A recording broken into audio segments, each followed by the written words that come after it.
എന്താ അങ്ങനെ ഇരിക്കുന്നേന്നല്ലേ?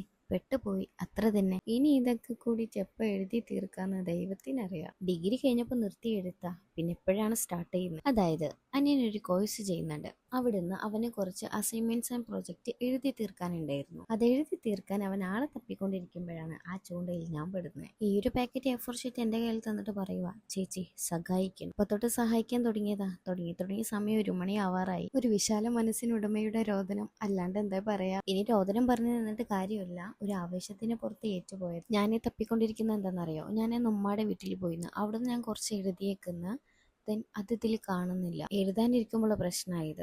ഒന്ന് എഴുതിയാലും മറ്റത് കാണില്ല, മറ്റത് കിട്ടിയാലോ ഇപ്പൊ എഴുതിക്കൊണ്ടിരിക്കുന്ന കാണില്ല. ഒരു കഥ, തല പുണ്ണാവും. ഒക്കെ കൂടി കൂട്ടിക്കെട്ടി എഴുതാനിരിക്കുമ്പോ അതാ വേറൊരു കഥ. കള്ളത്തി ഇവക്ക് സാധിക്കാൻ കണ്ടൊരു സമയം. അതൊക്കെ ക്ലീൻ ചെയ്തതിന് ശേഷം വീണ്ടും നമ്മൾ അവളെ കൂട്ടിലാക്കി. പിന്നെ നമ്മളെ പണി സ്റ്റാർട്ട് ചെയ്തിട്ടോ.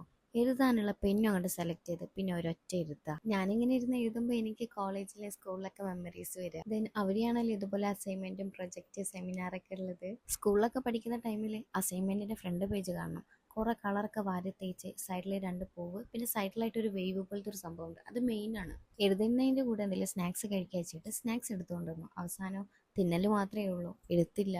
അങ്ങനെ ആ സ്നാക്സ് അങ്ങ് മാറ്റി വെച്ചു. സഹായം അങ്ങനെ 2 മണി കഴിയുന്നു കേട്ടോ ഗൈസ്. അങ്ങനെ ഞാനിതിവിടെ അവസാനിപ്പിക്കാണ്. നാളെ വീണ്ടും തുടരും. നല്ലൊരു ദിവസമായി നമുക്ക് വീണ്ടും കാണാം. ബൈ. ഉറക്കം വന്നിട്ട് ഒട്ടും വയ്യാട്ടോ.